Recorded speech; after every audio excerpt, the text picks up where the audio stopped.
2024 റിലീസായിട്ടുള്ള മലയാള സിനിമകളിൽ ബഹുഭൂരിപക്ഷവും വൻ പരാജയങ്ങളായിരുന്നു എന്നുള്ളത് പ്രൊഡ്യൂസേഴ്സ് അസോസിയേഷൻ തന്നെ കണക്ക് പുറത്തുവിട്ട് അറിയിച്ചിട്ടുള്ളതാണ്. ഇതിപ്പോൾ അവർ പറയണമെന്നൊന്നുമില്ല, നമ്മളിതൊക്കെ കണ്ടുകൊണ്ടിരിക്കുകയാണല്ലോ. തിയേറ്ററിലേക്ക് ഓരോ ആഴ്ചയും എത്രയെത്ര പടങ്ങളാണ് വരുന്നത്. പടങ്ങളെയും പടക്കങ്ങളെയും തിരിച്ചറിയാൻ പ്രേക്ഷകർ പെടാപ്പാട് വിട്ടുകൊണ്ടിരിക്കുകയാണ്. ഇനി സംശയം ഉണ്ടെങ്കിൽ നിങ്ങൾ വിക്കിപീഡിയ എടുക്കുക, 2024 റിലീസായിട്ടുള്ള സിനിമകളുടെ ലിസ്റ്റ് എടുത്ത് നോക്കുക, വായിച്ച് നോക്കുക. അതിൽ നിങ്ങൾക്ക് പേര് കേൾക്കുമ്പോൾ ഓർമ്മ വരുന്ന എത്ര പടങ്ങളുണ്ടെന്ന് നോക്കുക. ഇക്കണ്ട് കാണായ പടങ്ങളൊക്കെ കണ്ടിട്ടും എനിക്ക് പല പടങ്ങളും ഓർത്തെടുക്കാൻ പറ്റുന്നില്ല. പക്ഷേ അക്കൂട്ടത്തിൽ ചില നല്ല സിനിമകൾ ഉണ്ടായിരുന്നു എന്നെനിക്ക് ഫീൽ ചെയ്തിട്ടുണ്ട്. അത് തിയേറ്ററിൽ കാണണം എന്ന് നിർബന്ധമൊന്നുമില്ല, അല്ലാതെ OTTയിൽ കാണുമ്പോഴാണെങ്കിലും നിങ്ങളൊന്ന് കണ്ടു നോക്കേണ്ട. അതായത് ഈവൻ കുറ്റം പറയാനാണെങ്കിൽ പോലും ആ സിനിമയെക്കുറിച്ച് നിങ്ങൾക്ക് നെഗറ്റീവാണ് പറയാനുള്ളതെങ്കിലും ഈ സിനിമ നിങ്ങളൊന്ന് കണ്ടു നോക്കണം എന്ന് എനിക്ക് പറയാൻ തോന്നിയിട്ടുള്ള, എനിക്ക് അണ്ടർ റേറ്റഡ് ആണ് എന്ന് തോന്നിയിട്ടുള്ള ഈ വർഷം റിലീസായ മലയാള സിനിമകളെക്കുറിച്ചാണ് നമ്മൾ ഈ വീഡിയോയിൽ സംസാരിക്കുന്നത്.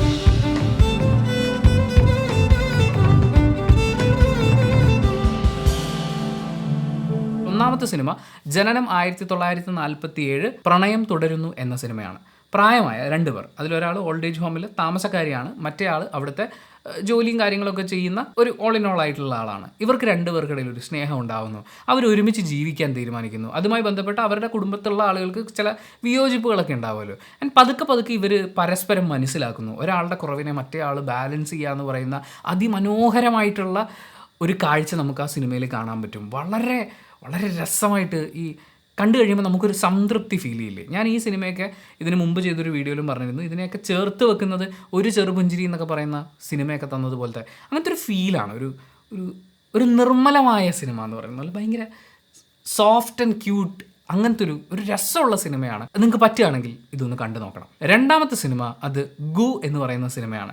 സിനിമയുടെ പേര് ഇത്രേ ഉള്ളൂ എന്ന് വിചാരിക്കേണ്ട, സിനിമയ്ക്കകത്ത് കുറേ കാര്യങ്ങളുണ്ട്. അതിഗംഭീരമായ ചില പ്രകടനങ്ങൾ നമുക്ക് ആ സിനിമയിൽ കാണാൻ വേണ്ടി സാധിക്കും. ചെറിയ ബഡ്ജറ്റിനുള്ളിൽ നിന്നുകൊണ്ട് അവർ നമ്മുടെ നാടൻ വിശ്വാസങ്ങളെയും ചില പേടികളെയും ഒക്കെ കണക്ട് ചെയ്ത് അവതരിപ്പിച്ചിരിക്കുന്നത് ഭയങ്കര രസമായിട്ടാണ്. പറ്റുകയാണെങ്കിൽ ഒരു അവസരം കിട്ടുകയാണെങ്കിൽ നിങ്ങളൊന്ന് കണ്ടു നോക്കണ്ട. കണ്ടിട്ട് കുറ്റം പറയാനാണെങ്കിൽ പോലും ഒരു വട്ടം നിങ്ങളൊന്ന് കണ്ടു നോക്കേണ്ട സിനിമയായിട്ട് ഞാൻ ഗുവിനെ മാർക്ക് ചെയ്യും. മൂന്നാമത്തെ സിനിമ തണുപ്പ് എന്ന് പറയുന്ന സിനിമയാണ്. ആ പേര് പോലെ തന്നെ ഒരു തണുപ്പുള്ള സിനിമയാണത്. തണുപ്പ് എന്ന് പറയുമ്പോൾ നമുക്ക് ഇഷ്ടമുള്ളൊരു തണുപ്പുണ്ടല്ലോ, തൊടുമ്പോൾ നമുക്ക് നല്ല സുഖം തോന്നുന്ന പോലത്തെ ഒരു തണുപ്പ്. അങ്ങനെ ഒരു തണുപ്പാണ്. അല്ലാത്ത ഒരു രീതിയിലൊരു തണുപ്പായി ആ സിനിമ മാറും. അത് നിങ്ങൾ എക്സ്പീരിയൻസ് ചെയ്യേണ്ട ഒരു സിനിമയാണെന്ന് ഞാൻ പറയും. കാരണം ആ സിനിമയുടെ ഒരു കോർ തീം എന്ന് പറയുന്നത് ഈ കുട്ടികളുമായിട്ട് ബന്ധപ്പെട്ടിട്ടാണ്. കുട്ടികൾ അല്ലെങ്കിൽ കുഞ്ഞുങ്ങൾ ഉണ്ടാവൽ എന്നൊക്കെ പറയുന്ന ആ തീമിനെ നിർത്തിക്കൊണ്ട് ചെയ്ത ഒത്തിരി സിനിമകൾ ഈ വർഷം റിലീസായിട്ടുണ്ട്. ആ സിനിമകളിൽ തന്നെ ഏറ്റവും പെയിൻഫുൾ ആയിട്ടുള്ള ഒരു അവതരണം അല്ലെങ്കിൽ കുറേ കാര്യങ്ങളൊക്കെ കാണാൻ പറ്റുന്ന, അവരുടെ പരിമിതികൾക്കുള്ളിൽ നിന്നുകൊണ്ട് അവർ ചെയ്തിട്ടുള്ളൊരു സിനിമയാണ്. പക്ഷേ ഈ സിനിമയും ഞാൻ പറയുന്നത് കുറ്റം പറയാൻ വേണ്ടിയെങ്കിലും നിങ്ങൾ ഈ സിനിമ കണ്ടു നോക്കണം എന്നാണ്. അതിൻ്റെ ഒരു ഫീൽ എന്താണെന്നറിയുക. ഉറപ്പായും നിങ്ങൾക്ക് അപ്രിഷ്യേറ്റ് ചെയ്യാൻ ചില കാര്യങ്ങൾ തോന്നും, അത് അപ്രിഷ്യേറ്റ് ചെയ്യുക. അങ്ങനെ ഇവരിനിയും നല്ല സിനിമകളുമായിട്ട് വരട്ടെ, കുറേ കൂടി നല്ല ബഡ്ജറ്റ് കൊടുക്കാൻ പറ്റുന്ന ഒരു പ്രൊഡ്യൂസർ ഈ ഫിലിം മേക്കേഴ്സിനെ തേടി എത്തട്ടെ എന്നൊക്കെ വിചാരിച്ചിട്ടാണ് ഞാൻ ഈ അണ്ടർ റേറ്റഡ് സിനിമകളൊക്കെ പറയുന്നത്. നാലാമത്തെ സിനിമ അത് പല്ലൊട്ടി എന്ന് പറയുന്ന ഒരു സിനിമയാണ്. പല്ലൊട്ടി മിഠായി എന്ന് പറയുന്നൊരു സംഭവമില്ലേ, ഇവിടെയൊക്കെ ഞാനൊക്കെ പഠിച്ചിരുന്ന സ്കൂളിൽ അതിനെ കീല് മിഠായി എന്നൊക്കെയാണ് പറയുക. ഇത് പായസത്തിൻ്റെ പോലത്തെ ഒരു രുചിയാണ് ഉണ്ടാവുക, കറുത്ത കളറിലാണ്. അതൊരു പ്ലെയിൻ പ്ലാസ്റ്റിക് കവറിൽ ഇങ്ങനെ പൊതിഞ്ഞ് ചുരുട്ടിയിട്ടാണ് ഉണ്ടാവുക. അത് കഴിക്കുന്ന സുഖത്തോടു കൂടി നല്ല രസമായിട്ടിരുന്ന് കാണാൻ പറ്റുന്ന ഒരു കൊച്ചുപടം. അതിൽ കുട്ടികളുണ്ട് എന്ന് കരുതി അത് കുട്ടികളുടെ സിനിമയായിട്ട് കാണരുത്. അത് നമ്മുടെ കഥയാണ്, നമ്മുടെയൊക്കെ ജീവിതത്തിൽ സംഭവിച്ചിട്ടുണ്ടാവാനിടയുള്ള പല കാര്യങ്ങളുടെയും ഒരു ഓർമ്മപ്പെടുത്തലാണ്. ആൻഡ് ആ സിനിമ എൻഡ് ചെയ്യുന്നതും ഭയങ്കര രസമായിട്ടാണ്. അതായത് ഈ സോഫ്റ്റ് ഇമോഷൻസ് ഇല്ലേ, നമ്മുടെയൊക്കെ ഉള്ളിൽ കിടക്കുന്ന സോഫ്റ്റ് ഇമോഷൻസ്, അത് കുറച്ച് പ്രായമാവുന്നതിൻ്റെ ഭാഗമായിട്ട് അല്ലെങ്കിൽ കൂടുതൽ മനുഷ്യരെയൊക്കെ അറിഞ്ഞ് നമ്മൾ ഈ പറയുന്ന ഒരു സെൽഫിഷ് പരിപാടികളിലേക്കൊക്കെ മാറുന്നതിന് മുമ്പുള്ള ആ നിർമ്മലമായ നമ്മളുടെ കുറേ കാര്യങ്ങളെയൊക്കെ സാറ്റിസ്ഫൈ ചെയ്യുന്ന, നമ്മുടെയൊക്കെ ഉള്ളിലുള്ള ഇന്നർ ചൈൽഡിനെ സാറ്റിസ്ഫൈ ചെയ്യുന്ന കുറേ മൊമെൻറ്റ്സ് ഉള്ളൊരു സിനിമയായിട്ടാണ് എനിക്ക് പല്ലൊട്ടി ഫീൽ ചെയ്തിട്ടുള്ളത്. അതിനോട് ചേർത്ത് വെക്കാവുന്ന ഒരു സിനിമയാണ് സ്ഥാനാർത്ഥി ശ്രീകുട്ടൻ എന്ന് പറയുന്നത്. ഇപ്പം നമ്മൾ തമിഴിൽ വാഴൈ എന്ന് പറയുന്ന ഒരു സിനിമ ഇറങ്ങിയതിനെക്കുറിച്ച് സംസാരിക്കുന്നുണ്ട്. ജാതി വിവേചനമാണെങ്കിലും ഒരു ക്ലാസ് ഡിഫറൻസ് കൊണ്ട് ആളുകൾ അനുഭവിക്കേണ്ടി വരുന്ന ബുദ്ധിമുട്ടുകൾ, ഇങ്ങനെയുള്ള കുറേ കാര്യങ്ങൾ പറയാറുണ്ടല്ലോ. ഈ പറയുന്ന എല്ലാ പൊളിറ്റിക്സിനെയും വളരെ ഗംഭീരമായിട്ട് അവതരിപ്പിച്ചിട്ടുള്ളത് എന്ന് വെച്ചാൽ അതിൻ്റെ ക്ലൈമാക്സിനെയൊക്കെ വിവരിക്കാനാണെങ്കിൽ കേരളത്തിൽ ഇതുവരെ നടന്നിട്ടുള്ള പല വിപ്ലവകരമായ പോരാട്ട വീര്യമുള്ള സംഭവങ്ങളൊക്കെ ആയിട്ട് കണക്ട് ചെയ്യാവുന്ന കാര്യങ്ങൾ അതിൽ നമുക്ക് വേണമെങ്കിൽ വ്യാഖ്യാനിക്കാൻ പറ്റുന്ന രീതിയിലാണ് അവരത് ഉണ്ടാക്കിയിട്ടുള്ളത്. പക്ഷെ അങ്ങനെ കാണണമെങ്കിൽ കാണാവുന്നേ ഉള്ളൂ. അതിനെ മാറ്റി നിർത്തി കഴിഞ്ഞാൽ നിങ്ങൾക്കത് ഭയങ്കര രസമുള്ള കുട്ടികളുടെ ഒരു സിനിമയായിട്ട് കാണാം. ഇതിനെ കുട്ടികളുടെ ആ ഒരു എനർജിയും കുട്ടികളുടെ ആ ഒരു പിരിവിരിപ്പുണ്ടല്ലോ, അതൊക്കെയുള്ള നല്ല രസമുള്ളൊരു പടമാണ്. അതിൽ അജു വർഗീസ് എന്ന് പറയുന്ന അഭിനേതാവ് അറമധികം നിങ്ങൾക്ക് കാണാൻ പറ്റും. എന്ന് വെച്ചാൽ ആർട്ടിസ്റ്റ് തിളങ്ങി വരുന്നൊരു ഫീലില്ലേ, അത് നിങ്ങൾക്ക് കാണാൻ പറ്റുന്ന ഒരു ഗംഭീര സിനിമ തന്നെയായിരുന്നു. കുറേം കൂടി വലിയൊരു പ്രൊഡക്ഷൻ ഹൗസിൽ കുറേം കൂടി വലിയ പ്രൊമോഷൻ കൊടുത്തിട്ട്, പ്രൊഡക്ഷൻ ഹൗസ് എന്ന് ഞാൻ പറയുന്നില്ല, ആ പടം ഇങ്ങനെയൊക്കെ തന്നെ ചെയ്താലും അത് നല്ല രസമുണ്ട്.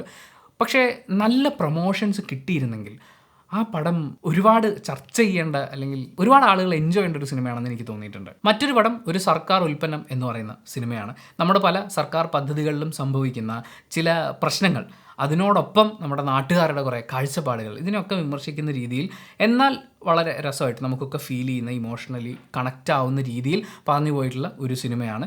അവിടെ ഇവിടെയായിട്ട് എനിക്ക് ചെറിയ കുറച്ച് വിയോജിപ്പുകൾ എന്ന് പറയാവുന്ന, അല്ലെങ്കിൽ ചെറിയൊരു എഴച്ചിൽ എന്ന് പറയുന്ന കുഞ്ഞു കുഞ്ഞു എലമെൻറ്റുകളൊക്കെ ഉണ്ടെങ്കിൽ പോലും അത് ആളുകൾ കാണേണ്ട ഒരു സിനിമയാണ്. കാര്യം കാണാനുള്ള ചിലതൊക്കെ അതിനകത്തുണ്ട്. അവിടെ ഈ പുരുഷ വന്ധ്യംകരണമായിട്ട് ബന്ധപ്പെട്ടിട്ടുള്ള ഒരു കാര്യമാണ് ആ സിനിമയുടെ കേന്ദ്ര വിഷയം എന്ന് പറയുന്നത്. അതുമായി ബന്ധപ്പെട്ട് ഒരു കുടുംബം മുഴുവൻ അനുഭവിക്കേണ്ടി വരുന്ന പ്രശ്നങ്ങളുണ്ട്. പക്ഷേ ഈ പ്രശ്നങ്ങളൊക്കെ കണ്ടിട്ട് നമ്മൾ ഡെസ്പായി പോകുക എന്നുള്ളതല്ല. നിങ്ങൾ ആ സിനിമ കാണുമ്പോൾ നിങ്ങൾക്കത് മനസ്സിലാവും.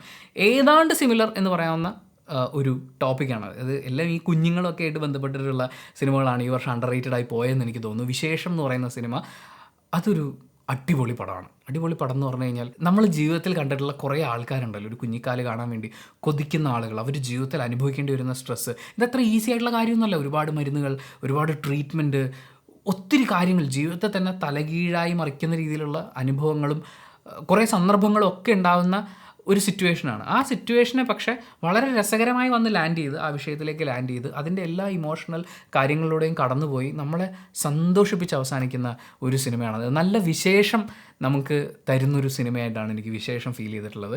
അതും ഈ പറഞ്ഞ പോലെ കുറ്റം പറയാനാണെങ്കിൽ പോലും നിങ്ങളത് കാണണം. പിന്നെ ഒരു സിനിമ കൂടിയുണ്ട്, അതൊരു ശ്രീലങ്കൻ സംവിധായകനാണ് നമുക്ക് സമ്മാനിച്ചത്, പ്രസന്ന വിത്തനാകെ. അദ്ദേഹം സംവിധാനം ചെയ്ത പാരഡൈസ് എന്ന് പറയുന്ന സിനിമ, അതായത് ഈ രാമായണത്തിൻ്റെ മറ്റൊരു തരത്തിൽ നിന്നുകൊണ്ട്, അല്ലെങ്കിൽ മറ്റൊരു ആംഗിളിൽ നിന്നുകൊണ്ട് രാമായണത്തിനെ നോക്കിക്കാണുക, അല്ലെങ്കിൽ ഒന്നിലധികം രാമായണ സാധ്യതകളെ നമ്മുടെ മുന്നിൽ അവതരിപ്പിക്കാനുള്ള ഒരു ശ്രമമൊക്കെ ആയിട്ട് അതിനെ പ്രകൃതിയുമായി ഒക്കെ ചേർത്ത് വെച്ചുകൊണ്ട്, അല്ലെങ്കിൽ ശ്രീലങ്കയിലെ പോരാട്ടങ്ങളുമായി ചേർത്ത് വെച്ചുകൊണ്ട് വളരെ ഗംഭീരമായി അവതരിപ്പിച്ചൊരു സിനിമയായിട്ട് എനിക്ക് തോന്നി. പക്ഷേ പടത്തിൻ്റെതായിട്ടുള്ള ഒരു സ്ലോ പേസ് ഉണ്ട്. പിന്നെ ഈ പറയുന്ന പൊളിറ്റിക്സിനെ അണ്ടർസ്റ്റാൻഡ് ചെയ്യാൻ വേണ്ടിയിട്ടുള്ള ഒരു ശ്രമം നമ്മുടെ ഭാഗത്തു നിന്നും കൂടി ഉണ്ടാവുകയാണെങ്കിൽ അത് കുറേയും കൂടി ചർച്ച ചെയ്യപ്പെടേണ്ട ഒരു സിനിമയാണ് എന്നെനിക്ക് ഫീൽ ചെയ്തു. അപ്പോൾ ഇത്രയാണ് ഈ വർഷത്തെ ഒരു അണ്ടർ റേറ്റഡ് സിനിമകളായിട്ട് എനിക്ക് ഫീൽ ചെയ്ത സിനിമകൾ. പക്ഷേ ഞാൻ കാണാതെ പോയ കുറേയധികം മലയാള സിനിമകളുണ്ട്. അതൊക്കെ പറ്റുന്ന രീതിയിൽ ഇനിയുള്ള ദിവസങ്ങളിൽ അതൊക്കെ OTT വരികയാണെങ്കിൽ കാണാൻ വേണ്ടിയിട്ട് ശ്രമിക്കാം. പക്ഷേ നിലവിൽ ഞാൻ ഈ വർഷം റിലീസായ സിനിമകളിൽ, കണ്ട സിനിമകളിൽ കൂടുതൽ പ്രേക്ഷകരിലേക്ക് എത്തണം, അത് ഈവൻ കുറ്റം പറയാനാണെങ്കിൽ പോലും കൂടുതൽ പ്രേക്ഷകർ ഇത് കാണണം എന്നെനിക്ക് ഫീൽ ചെയ്ത സിനിമകളുടെ ലിസ്റ്റാണ് നമ്മളിപ്പോൾ അവതരിപ്പിച്ചത്. ഇതിലേക്ക് ആഡ് ചെയ്യാൻ നിങ്ങൾക്ക് ഫീൽ ചെയ്യുന്ന സിനിമകൾ ഏതൊക്കെയാണ് അത് കമൻറ്റ് ബോക്സിൽ രേഖപ്പെടുത്തുക. And thank you so much for watching this video. Video ഇഷ്ടപ്പെട്ടാൽ ലൈക്ക് ചെയ്യുക, കമൻറ്റ് ചെയ്യുക, ഷെയർ ചെയ്യുക, സബ്സ്ക്രൈബ് ചെയ്യുന്ന കാര്യം പരിഗണിക്കുക.